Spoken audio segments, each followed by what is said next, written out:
This RealAg Radio podcast is brought to you by Brett Young. Change the game with BY7204LL, Brett Young's newest canola hybrid with Liberty Link technology. It's time for RealAg Radio on Rural Radio Channel 147 on Sirius XM.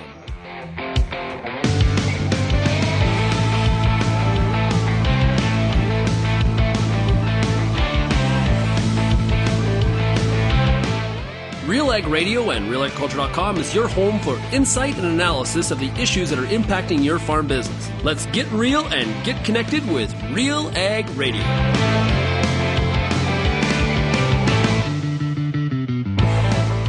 Welcome to RealAg Radio here on Rural Radio 147, Sirius XM. Shaun Haney, your host here on this Wednesday midweek edition of the show. Thanks so much for making RealAg Radio and Rural Radio 147 a big part of your workday. Also, a big shout out to everybody listening out there on the RealAg Radio podcast. We've got a great show for you here today. We're going to talk to Scott Shelladay. That's right, Rural Radio 147's own, as well as on RFDTV. He's the host of the CowGuy Close, as well as in the mornings on Market Day Report. He's going to join us today to talk about what's happening in the markets. Of course, we had the Fed reduced rates by 50 points last week. What is in store for the rest of the year, as well as how does all that impact the commodity markets? And what kind of market is this? Is this still a rally and sell kind of situation as December corn hovers above $4 and we're kind of stalled out here a little bit, looking for some rallies? Scott will fill us in. We've also got a product spotlight, a special treat for our listeners in Montana and North Dakota. We're going to be talking to John Walker from Nuseed, and they're rolling out their Omega-3 Canola program. You can find out more by going to omega3canola.com. John will be here to talk about how that program can provide you with yield, as well as some extra value, more money in your pocket for growing specialty canola. So we'll hear from Nuseed today on the show. Also, we were going to talk to Stewart Oke. He's a director in Region 3 for Alberta Grains. He's going to talk about, he also farms in Delburn, I should say, Alberta. And he is going to talk about the impacts of this Port of Vancouver strike that is well underway. We're into day 2 of it. And he's got some concerns. He's going to share those from a farmer's perspective today on the program. We've also got Brodie Berrigan and Todd Lewis of the Canadian Federation of Agriculture. They're going to talk about ag data and a new report that the CFA has put out on ag data transparency. So that'll be the back end of the program here today as well. If you have any feedback on today's show, you can send me an email, shaney@realagriculture.com. You can also find Real Agriculture across all the different social media platforms. You're also more than welcome to call the Real Ag feedback line, 855-776-6147. Want to steer you towards the agronomist that happened this past Monday on soil pH. Pete and I were talking about on Monday. It is a must watch. Getting tons of emails from people about how much they enjoyed this week's agronomist episode.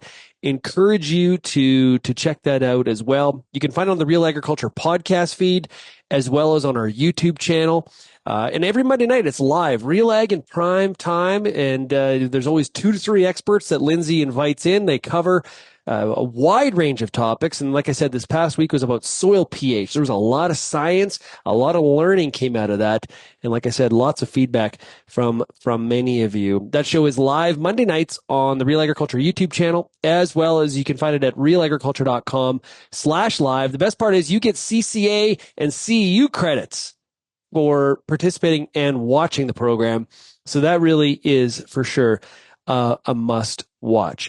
Okay, we're going to take a break. And when we come back, we're going to dig in what's going on in these markets with Scott Shelladay. He is the cow guy. He's dressed and ready to go and break down what's happening in the commodity complex. You're listening to Real Ag Radio, Rural Radio 147, Sirius XM. Get ready for tillage season with the high-speed disc from Brandt. Cut and size residue, create ideal seed beds, and level ruts faster than any other tillage machine. It's a better field finish and fewer passes, so you can stay on schedule no matter what fall throws at you. And right now, you can get yours with a $12,000 rebate. There's never been a better time to bring your operation up to speed. Visit Brandt.ca for details.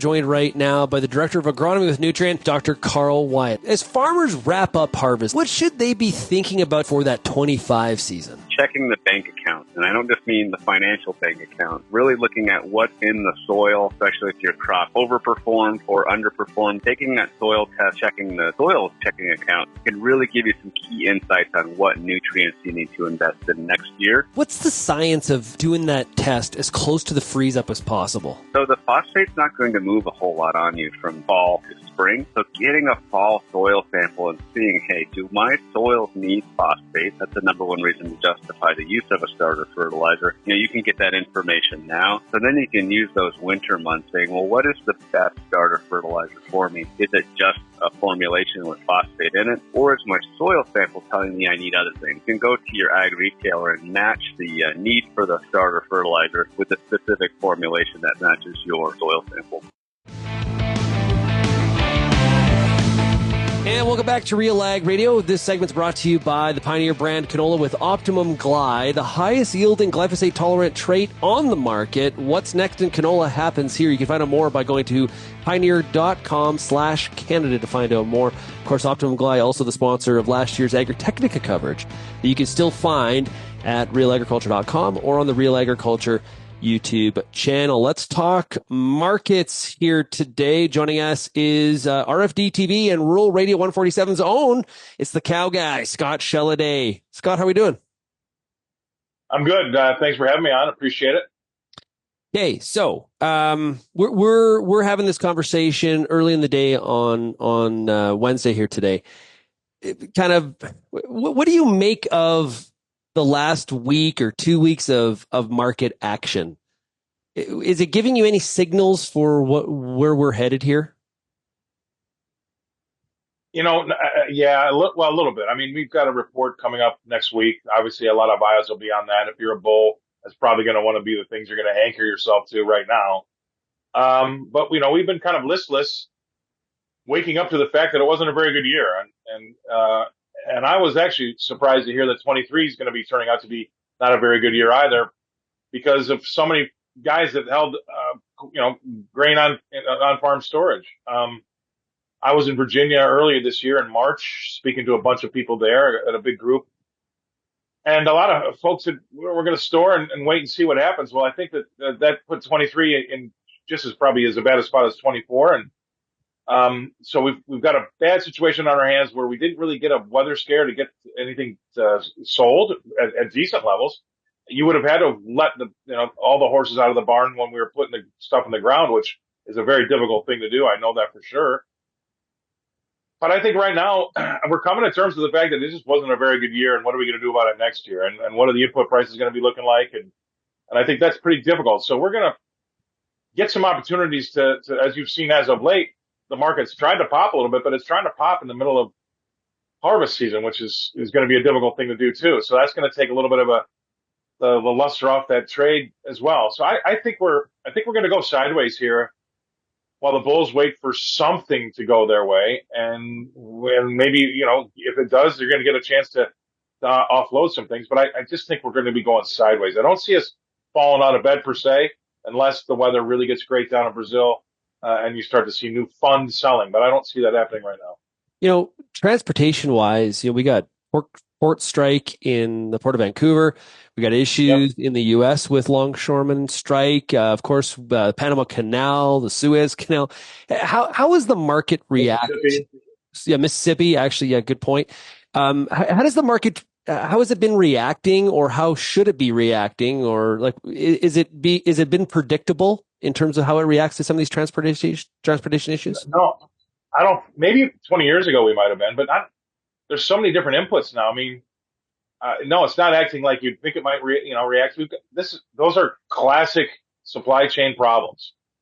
And I would expect to see some moves in prices around the country, but it hasn't really come to fruition. I don't know if it's because we have so much of the new money fund business in the market that doesn't act like things used to act when I was getting into business in the early 1980s. You used to have a much better roadmap about how things were going to trade. Now it can be hot and dry, and corn can be limit lower because somebody needs to liquidate positions to take some money elsewhere, and This market is not the market my father started trading at Cargill in 1961. So it definitely doesn't act like how I learned the business. But I think that, to back what I said before, everybody's afraid to take their foot off first base right now. Yeah, there are troubles all over the place. And, you got to throw in there an election. Money flows can't be discounted anymore. That's something that, I talk about it all the time, the psychology of trading and the money flows. It was way easier standing in the middle of a pit. If I was long and I knew the guys around me were long, we were looking for a bullish number. You got a bullish number from the government, but nothing hit the pit as far as more new buying. You could get a bullish number and see the market sell off 5 or 10 cents in corn, right? And that's kind of what we're looking at here. I think that you're getting into the psychology of the trade more than the actual fundamentals, and I think that that's got everybody kind of frozen right now because they're not quite sure what the psychology is. It's a little bit schizophrenic because the election, we just cut rates by 50 basis points, which is a really big deal here. You saw what China did overnight, 2 nights ago or yesterday morning. I think it's got I really do think it's got the trade, especially in the ag world, frozen. It's got actually interest rate world frozen as well as maybe even a little bit of the equity world frozen. Everybody's frozen right now. Yeah, what's your opinion on what the Fed did? Do you think they acted too late? Are they too aggressive at this point? What's your thought? Well, I've been doing it 38 years, Shaun. I'll tell you this. I think it stinks because there's something going on here. And then I think I was reaffirmed with consumer confidence we got here in the States yesterday, which tanked the lowest in 3 years, and B, what China did. We cut by 50 basis points. Yes, the market gave him a chance to do that, right? But I have to remind everybody, and I love it because I talk on my own show about this all the time. I'm going to talk about it today again at 1 o'clock Central. But we're cutting rates at bigger clips than we thought we were going to, with the equity market at all-time record highs. Right. That doesn't make sense. Now, every market pundit is going to gloss over that and they're going to tell you this. Well, the economy is not the stock market. The stock market's not the economy. I understand that, and that's what I would say too if I didn't have a better answer. But they're just wanting to forget about all the bad stuff and look at the good stuff and look at how high the equity market is. What it tells me is this: with the consumer confidence coming out as bad as it was, China's bazooka stimulus and saying they need to do more, and us cutting rates at a bigger clip than we thought, something is afoot underneath us. I can't quite put my finger on it, but it stinks. You don't cut rates as aggressively as we did or any other country is with stock markets at all-time record highs. That tells me something. Because if you want to use the argument of, well, the stock market's not the economy. Well, there's been times where the economy's been on its knees. I mean, when the stock market's been on its knees and the economy's been flying high, and they don't use that rationale then.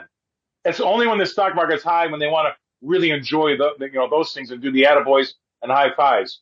So I think it stinks. I really do. And I think that also is leading people to be frozen right now because the man on the street's trying to put 2 pieces of bread together for a sandwich while we have the upper 10 or 15, 20% of America celebrating all-time record highs. And I think it also lends the ag world, and a lot of other people out there, mom and pop, to maybe not even trust the stock market because what's going on? If we're having this hard of a time and we've got all-time record highs, they don't like that. It feels like an arcade. Like, do you know what I mean? Like, it feels like it's not as tangible or as real. There is a real disconnect there. In sentiment and feeling, I agree with you very much. And we have an election going on in the U.S. And both the fiscal hawks, they are still extinct. Nowhere near us. It just seems like both parties promising a lot of spending. Well, I mean, we're at $35 trillion, in our debt here. Our debt to GDP is at 125%. It's unsustainable. We just went over, the biggest line item now we have in our budget is our interest expense. Really, I mean, that went over we're spending more on our interest expense on an annual basis than we are on our own defending the country. It's absolutely horrible. But we also have this fiscal irresponsibility from the government, right? Because they're spending like, drunken sailors, and not to get them in trouble because I love drunken sailors because they stop spending when they run out of their own money. Congress continues to spend even when they run out of money. But I think it's absolutely a big problem here. And we now have the consumer copying our Congress, they're spending too. We call it doom spending. Like, hey, I'm never going to get out of this problem. I might as well have a good time while I go down with the ship. It's because we've got consumers that are still spending when they have no more money left. And they're still spending with 28 to 30% interest rates on the credit cards that they're putting all this money on. So we are in trouble. I talk about this all the time. It's really boring. A lot of people want to turn their head and not think about it. But at $35 trillion, and we have an annual deficit of $2 trillion, that means we're just going to be adding $2 trillion to that number every year, unless somebody wants to come to the table and say, hey, we have to do something about it. But it's really hard to get elected to Washington, Shaun, with going to say that I'm going to cut spending and cut your entitlements. Yeah. That doesn't get anybody anywhere. Yeah, we're definitely on that side. And the U.S. isn't the only country that's going through that ability, the difficulty of trying to break that addiction. Okay, to wrap up, you got a couple minutes left here. I want to just focus on corn for a second. The significance of staying above 4. Is that in December? Is that the real mental hurdle that we need? Because there's a lot of people that were predicting in the back, earlier in the spring, that the back half of the year we would see that December corn number closer to like 350. I think I even had an analyst say 325. We're doing pretty good, relatively speaking. Yeah, we've had a big rally too in beans as well. Yeah, I mean, there is going to be, like, again, it goes back to psychology. That is part of the, it's not always just going to be technicals and fundamentals. There's a psychological part of this trade. And you're right. It's got to stay above 4. We're way too close to it though. Way too close to it. I think we're about a dime away as we sit here today. I think that it could be in jeopardy if we start to get good rains in Brazil. That's going to be a problem. So we're going to have to keep an eye on that. And yeah, that's going to hurt. And the farmer, if they've not taken this opportunity, I don't know if today's the day, but we talked to a lot of analysts on our show, Market Day Report here at RFD. I talked to a few on my show, the CowGuy Close, 1 Central, 2 Eastern, cheap plug. But I think that you're going to have to make sure that you're trying to get rid of some stuff if we can see corn between 410 and 425, because it still is vulnerable to the downside. I don't think you're worried about a spike to 450 per se. Still a sell the rally kind of market is what you're saying. Absolutely. Hey, we've been talking to Scott Shelladay. He is the CowGuy. He mentioned Market Day Report, also CowGuy Close. You can hear it on our Rural Radio 147, as well as watch it on RFDTV. Scott, thanks so much for joining us here today. All right. Thank you. No problem. Good to see you. Hey, we'll be right back on RealAg Radio right after this.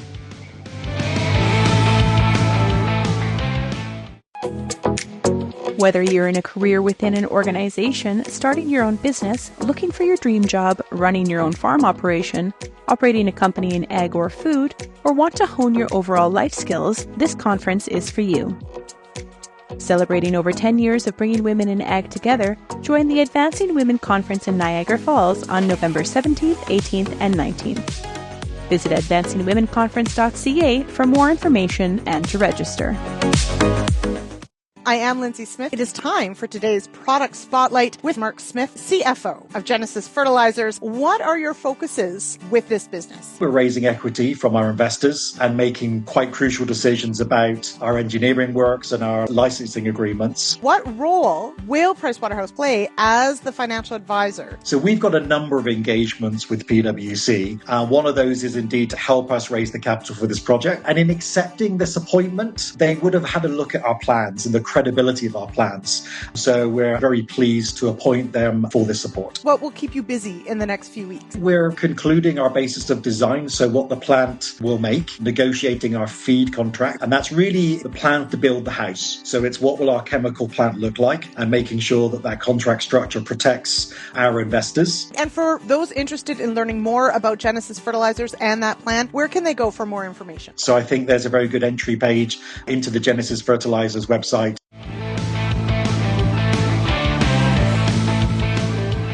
And welcome back to RealAg Radio here on Rural Radio 147, Sirius XM. It's now time for a product spotlight with Nuseed. Exciting program for canola growers in Montana and North Dakota. We're going to hear all about it here with John Walker. He is field sales manager for Montana for Nuseed. John, welcome to the show. Hey, thanks. Really glad to be here. There's some exciting things happening there at Nuseed. The omega-3 canola production system, it delivers value beyond yield. Tell me, what exactly does that mean? What value are we extending? Yeah, so the really nice thing about the omega-3 program is one that we're connecting our growers to new markets. Okay, and so with our canola, we've got the omega-3. We're actually starting to sell that into what we call our Aquaterra market, and then even into some human nutrition in our Nutriterra market. And so what we like to showcase to our growers is, one, we're getting you to a new market where it's actually really new. It's exciting with some of this ocean sustainability. And, at the end of the day, we're still a growing company. So a lot of times guys just think about yields. Well, we're going to bring some more value with premiums and some other opportunities there as well. Yeah, the health benefits of the specialty canola oil market really does provide the grower the opportunity to get that extra per acre over and above and beyond what's in the commercial market. So I understand you started contracting for 2025. The program has been launched. Tell us about the key benefits to the grower in North Dakota and Montana for the program this year. Yeah, so it kind of goes back to that value beyond yield. But what we're really working with our growers is we want to make sure it's profitable for them. Yeah, we can always tell them about the good old ocean sustainability story, getting our omega-3 out to some of these salmon farms. But at the end of the day, this canola still needs to be profitable for that grower. So some things that we do is we've got some really attractive premiums. This year with our contract, we actually have a little bit more flexibility, actually a lot more flexibility in pricing.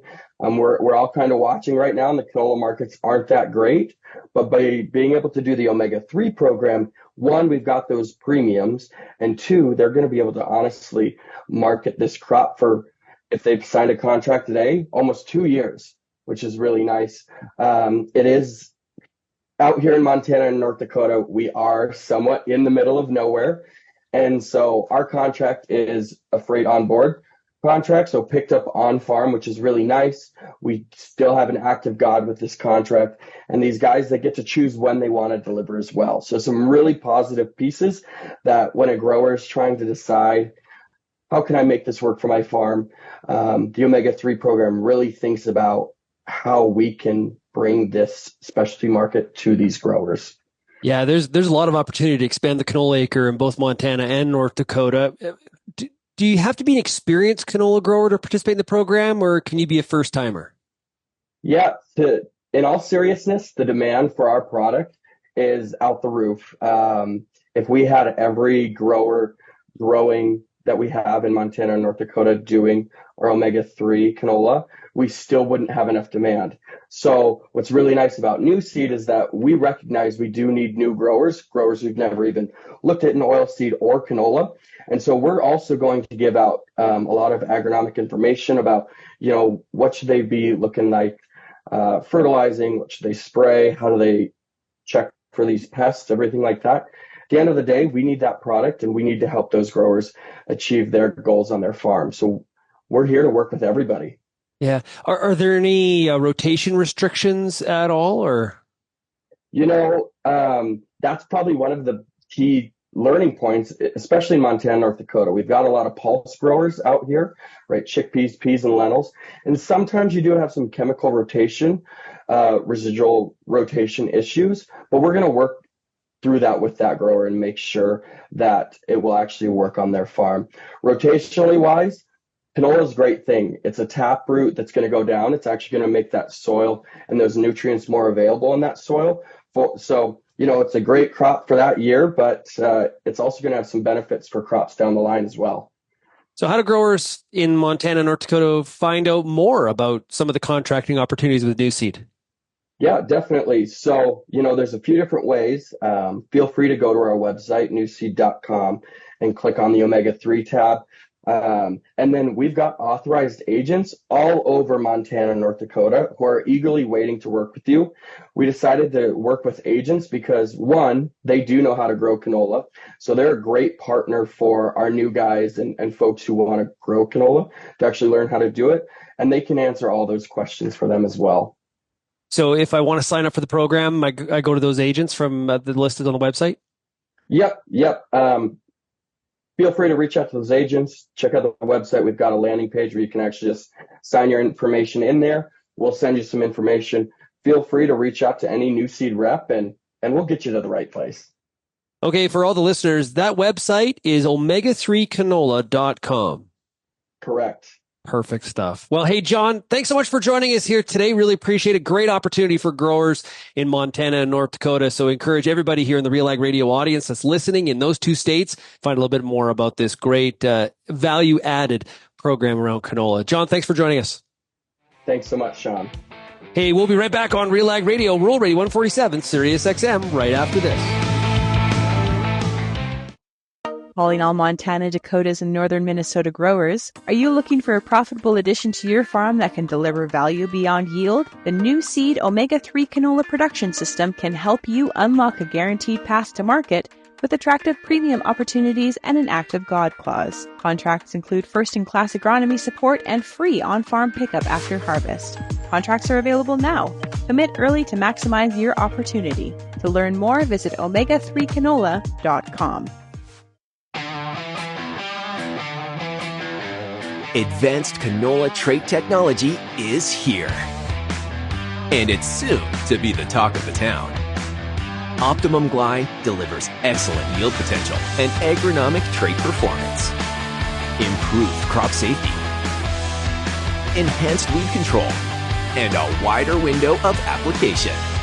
You're going to want to see this. Learn more at OptimumGlide.ca. Welcome back to RealAg Radio. Hey, protect your anhydrous ammonia, and bottom line, even if temperatures, they dip below that 15 degrees, that's not too late to apply agronomically effective, non-corrosive Centuro nitrogen stabilizer. Learn more at centuro.ca. Okay, let's talk about strikes. That seems to be the thing that we do here in Canada. The U.S. obviously has its own issues with some port strikes that are about to happen. But in Canada, we are well underway. We've got a strike at the port of Vancouver, and joining us to talk about the farmer impact of this is Stewart Oke. He's Region 3 Director with Alberta Grains, farms in Delburn, Alberta, which is just east of Red Deer. Stewart, it's great to have you on the show. Thanks for having me in today, Shaun. I appreciate it. Looking forward to it. Yeah. Hey, before we get into what's going on with the strike, how are the crops? Crops were certainly below average this year. That heat that we experienced there in July and early part of August really set back the crops, and certainly felt the effects when we ran the combines through. Yeah. Okay, let's get to this strike. Concerning stuff. Yes. As a farmer, how do you feel that this strike is impacting you as we hit the just over 24-hour mark? Yeah, it's certainly having an impact on all of our producers. For myself personally, it limits our movement, and it's not just myself; it's all producers. We produce the grain, we take it off in the fall, and our only way to get it to market is by rail. And unfortunately, this strike is kind of pinched off that flow of grain and has reduced the availability of movement, which directly impacts our paychecks. What are, as you talk to grain buyers, what are they telling you? Has it impacted, hard to tell if it's impacted prices or bids. We could, look at basis, I guess, but what is the grain channel telling you as you try to sell some of your crop? Well, I think that the grain channel is aware of these same issues, and when they're trying to load cars and wanting to get grain delivered, they're cognizant of whether there's movement at the coast. And I don't know if it's affecting bid prices right now, but what it will affect is downstream. So every day that port is closed, grain is just backing up and backing up and backing up. And it's not just like one day backup equals one day recovery. A day of backup might be 3-4 days, maybe even a week per day that the strike goes on. So now you're starting to create this massive funnel of grain that's trying to get in one direction, and it can't move. So now you're talking about elevators being plugged up, farmers not being able to haul, possibly running out of storage on their own farms, having contracts in place to move grain. The grain's not able to be moved. Now they're out of storage, maybe having to rent bin space from a neighbor. Or worst case, put it on the ground. None of those are good scenarios, and certainly cause problems for everyone downstream. We saw in the case of last month's rail strike, the government, forcing binding arbitration. it seems that there's less attention being paid to this strike. Like that was on the news, and rail companies going on strike, and this is a problem, and you're not going to be able to get, you made it boil water in 2 days. We're not hearing as much noise in this situation, but equally is kind of impactful, especially from the farming standpoint. What do you think at Alberta Grains? Is there any ask here? What needs to happen here in the short term? Oh, absolutely. We've already asked and reached out to the Alberta government, Labor, to try to intervene, try to work with BC government and work with the unions to try to mediate, get a solution that is fair and equitable to all parties, but to be timely. I think that's the important thing. We can't have this drag out. I would agree with you that it's not getting the same press that maybe the rail strike was. But it's important to remember there's not only grain that moves by rail. A lot of our consumer goods come and go via the rail. So if this is a prolonged strike, certainly consumers will feel it at the grocery store, parts suppliers, tires, you name it. There's really a lot of products and infrastructure that moves up and down that railway every day. And if it can't move, it grinds everything to a halt. We had Wade Sobkowicz from the Western Grain Elevator Association on yesterday's show on RealAg Radio. And he talked about, we're coming off the rail strike. We had to, inform customers around the world and say, hey, we don't know what's happening, but don't worry. And, trying to reassure them that Canada's a reliable supplier. And now this, at some point, it's the concern about it impacting our brand as, Canada to deliver not just high quality, like the high quality we can do. It's the reliability of getting it there that has to be a concern. I think that's increasing, man. Yeah, you've hit the nail on the head, Shaun, perfectly. I couldn't articulate it better. In fact, I'm heading out on a trade mission in a couple months to some of these Asian countries, that buy our grain. And I already anticipate one of the very first questions that we're going to get at every stop is, what's going on with your supply? How come we can't get it? How do we get a reliable, consistent supply? And what we have to realize is they have gigantic infrastructure there for mills and breweries, and they need a steady, constant, reliable supply of grain. They've got factory workers. They've got stuff that can't sit idle. And we're going to get questions. I fully anticipate that this will impact our brand. It will impact Canada as on the world stage as being a reliable, consistent source of high quality grain. And to your point, there's no question we grow some of the best grain in the world. But certainly we're starting to put a lot of questions out to the buyers that can we ensure that we can get it when we need it? And that is a real concern.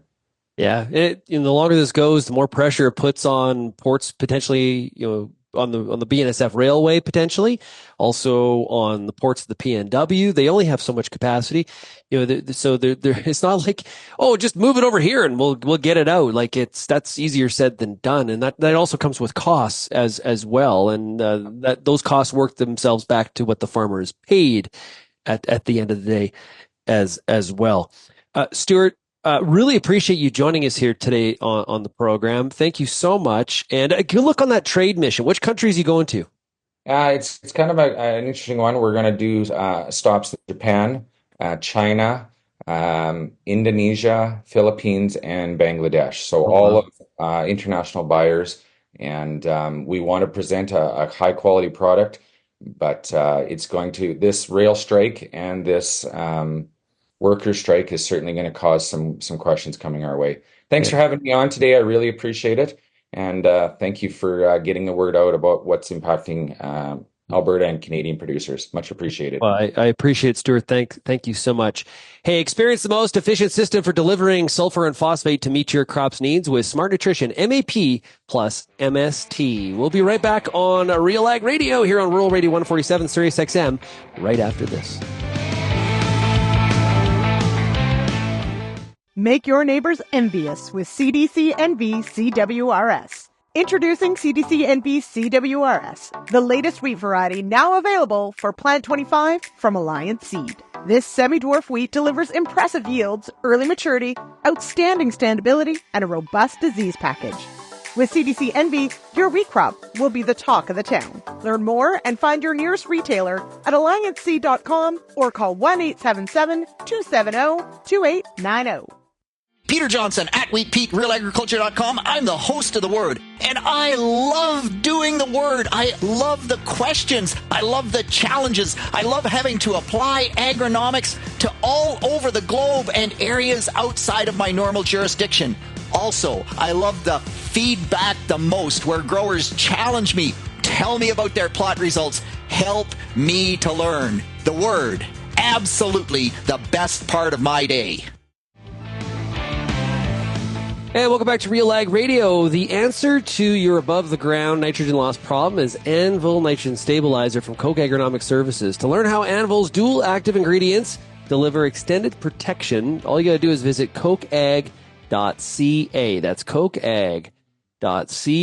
Okay, data and what happens with data and farmers' relationship to data and who owns the data, who uses the data, who is able to access the data. These are important questions I think on any farm in Canada and the U.S. Interesting news coming out of the Canadian Federation of Agriculture about ag data and ag data transparency, to be specific. Joining us right now is Brodie Berrigan. He is the Senior Director of Government Relations and Farm Policy with the Canadian Federation of Agriculture. Hey, Brodie, great to have you on the show. Hey, Shaun. Thanks for the invitation. Great to be here. Long-time listener, first-time guest. Indeed. Very excited about it. Well, you're like a celebrity in our house. We're fixing that here today to get you on here. So, okay. Oh, and hey, we're also joined by Todd Lewis, also here with APAS. Hey, Todd, how's it going? Very good. Yeah, here with CFA as well, Shaun. I'm vice president of CFA now. So that is correct. Yeah. You are right. Okay, guys, I want to talk about what the announcement that CFA is making. So, the CFA has joined the Ag Data Transparency Organization as the first Canadian farm industry member. Brodie, okay, what does this mean? What is that? Yeah, so ADT. Let me back it up a bit first, if that's okay, Shaun. Yeah, go ahead. Talk a little bit about the report and really how we wanted to position our membership with ADT, because they're so closely interrelated. We released this report yesterday, but actually we tabled it at the FPT Ministers Roundtable discussion earlier in the summer in Whitehorse. And the reason is we really wanted to put data on the radar, on the agenda with the federal government and provincial and territorial governments across Canada. We feel that this is an issue that often gets lost in the shuffle. It gets talked about a lot. I mean, I listened to it on you've run stories on this probably weekly on how data is transforming and supporting producers across Canada become more profitable and productive. But we're worried that it's getting lost in the shuffle at the federal level in particular on the policy agenda, and we wanted to put some wind in the sails of that discussion. Why? We're seeing an increasing demand for agriculture and agri-food products, population growth. At the same time, we're seeing a decline in productivity growth in the ag sector. And Farm Credit Canada has been recently pointed to that. We've seen a drop from 2.2% from 2000 to 2010, down to 1.4% 2010 to 2020, and we're going to see that drop even further over the next 10 years. So we're seeing a bit of a perfect storm here, right? Demand is going up, productivity is going down, and OECD said that if we want to meet our global world hunger targets and our sustainability targets under the Paris Agreement, we need to increase ag productivity by 28% by 2031. And so this is an issue that we cannot ignore, and we need to be making some significant investments in today. So that's why we wrote this report. We put it on the table for discussion with ministers, and we really wanted to build a bit of that momentum. The ADT partnership is really one of the issues that we hear a lot about from our members and from farmers is around farm data ownership and trust. I'm sure you're hearing it too, and some of the people that you're speaking with. And ADT is a US-based nonprofit organization. They've developed a set of core principles, and they're inviting private sector members and industry members to the table to join a conversation around how we improve transparency and trust in ag data space. To become ADT certified, a company has to submit a contract that they would have around data sharing and data ownership to ADT, and they assess it against a set of core principles. Are you transparent with that information? Does the farmer own and control the data? Simple contracts and things like that. And then they can become certified. So we wanted to join ADT as a member because we think it sends a strong signal to the federal government and our provincial and territorial partners, as well as farmers and producers across this country, that we think this is an important space. We want to be at that table and part of that conversation. And we think it has a lot of potential in the future to play a leadership role in a lot of those discussions, both in Canada and south of the border. Okay, so the key recommendations from the report. We got pan-Canadian data strategy, which, okay, so what does that mean? So in concert with producers and value chain stakeholders, develop a pan-Canadian data strategy that establishes common policy framework for public and private investment in a whole bunch of things. Investment in rural connectivity. I know Todd's not going to argue that one, or any of our listeners. Standards development and interoperability. And then finally, capacity building. Capacity building, what is that? That's capacity building for farm groups that are best positioned to protect farmers' rights and support greater transparency around data.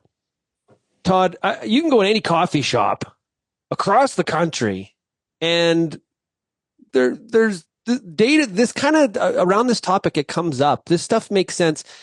Why is these four components in this report? Why is that important to you as a farmer? Well, and the VP at CFA.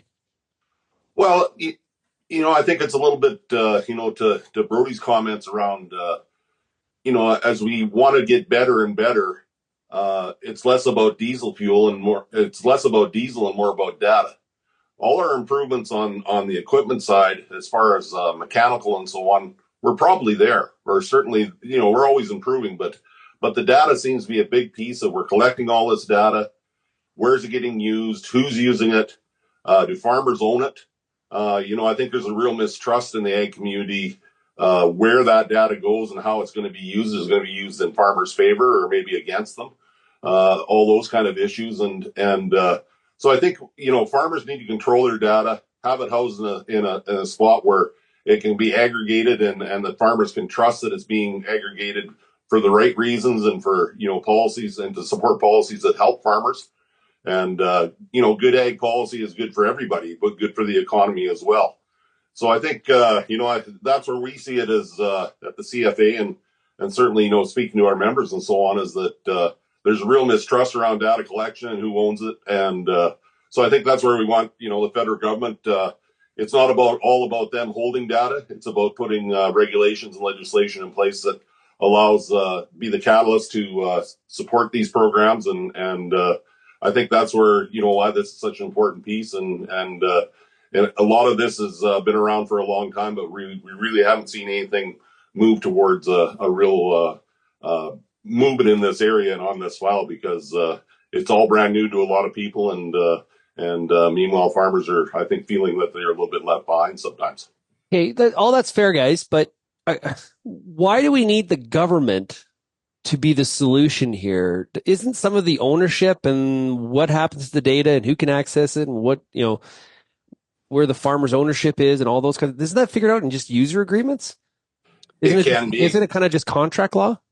Yes, it can be. But as we know, with contract law and you don't want to have, maybe we need some standardization of those contracts. Maybe we need contracts that are easy to understand and that farmers know, there's a regulatory program put in place and that it allows farmers to be able to participate in other programs outside of a original equipment manufacturer's platform, those kind of things, right? So you're right. It's not all about the government, but at the same time, they play a huge part in the regulation and where this data and how it can be used and where it can be kept.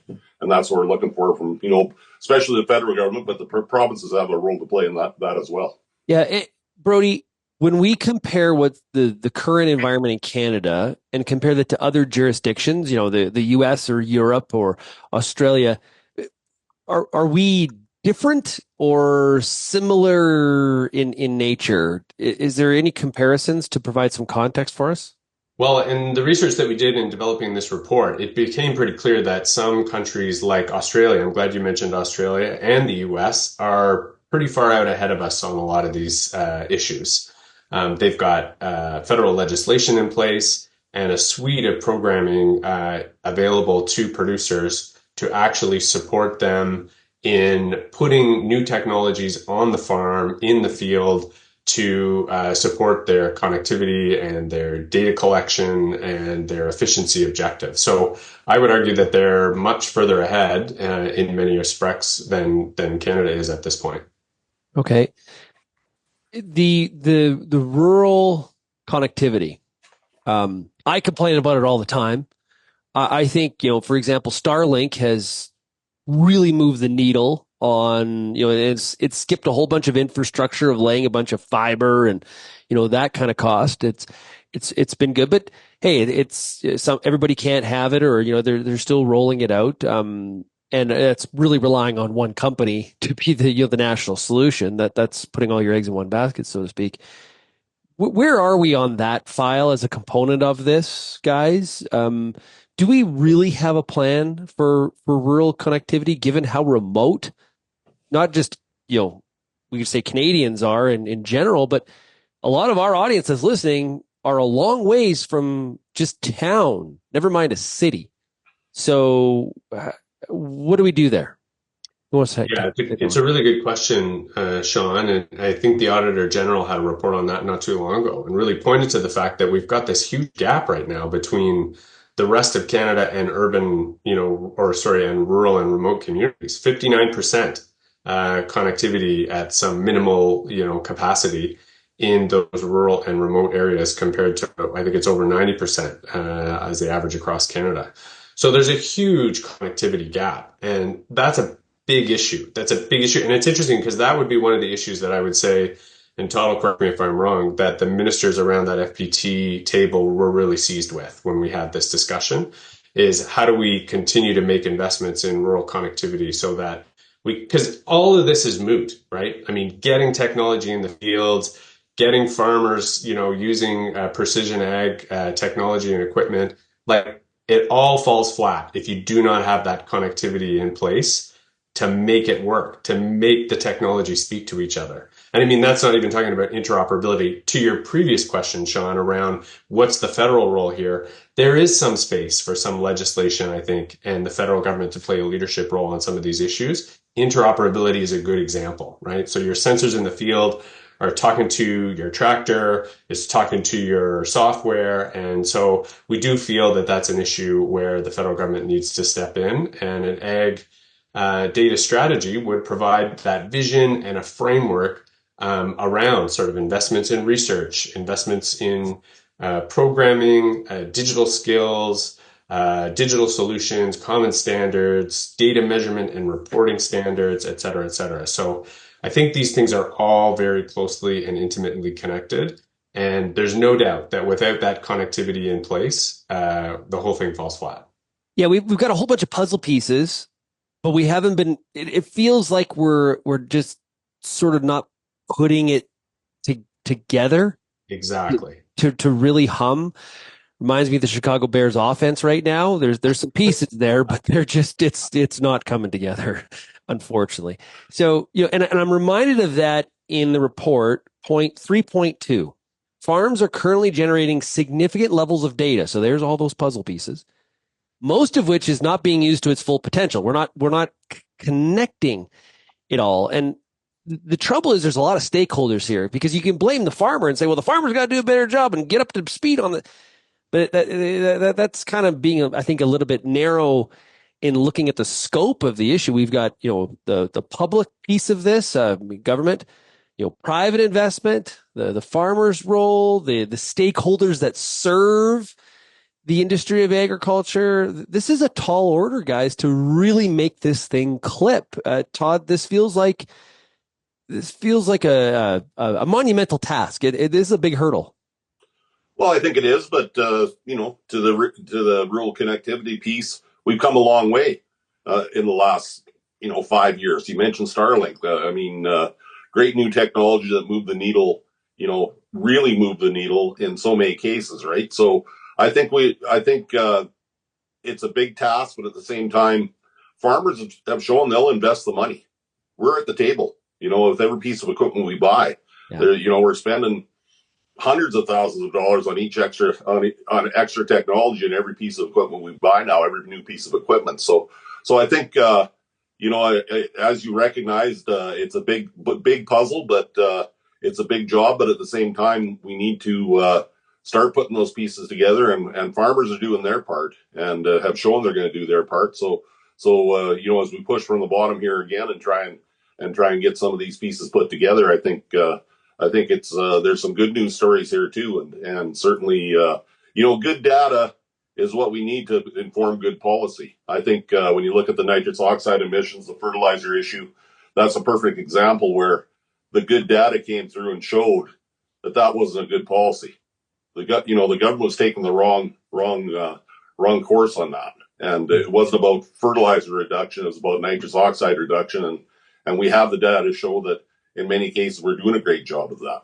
So I think that's just an example where this can really help farmers inform good policy, and even in our international trade situations, if we have the data to back what we're saying, with the Chinese talking about canola, for instance, that if we have that data available, it's just another arrow in the quiver to try and help support our positions. Okay, Brodie, quickly to wrap up, where do we go from here? What's the next steps with this? What's the ask? What's the push? What are we doing from CFA's perspective? Yeah, so we wanted to get the report out in the public domain. We're going to be talking a bit more about ADT and our partnership with ADT going forward over the next several weeks and months. We're getting ready for the next federal budget. So we really wanted to put some of these recommendations in the window for this government. And as we have conversations with, ministers, finance minister, officials in the lead up to that federal budget, we want to make sure that they understand just how important these issues are. And we want to give them some good ideas on some investments that we could be making in the short term that would have a really significant impact over the long term. We got to get this on the radar and start making these investments now. Because that 2030, these targets, 2030, right? So what are we at? We're not even at 6 growing seasons anymore. Our 6th growing season is almost done. So time is running short on this. We need to start taking action today. Great stuff. Hey, I really appreciate it. Todd, Brodie, thanks a lot for joining us here today on RealAg Radio. Thanks, Sean. Thanks, Sean. If you have any feedback on today's show, send me an email, shaney@realagriculture.com, or, of course, you can call the RealAg feedback line, 855-776-6147. Thanks so much for making RealAg Radio and Rural Radio 147 a big part of your workday, and thanks for getting real and getting connected with RealAg Radio. Cheers, everybody. Thank you for downloading this episode, brought to you by Breck Young. Check out their new BY7204LL canola with Pod Defender shatter tolerance and Defender rated club root protection. Talk to your local retailer today.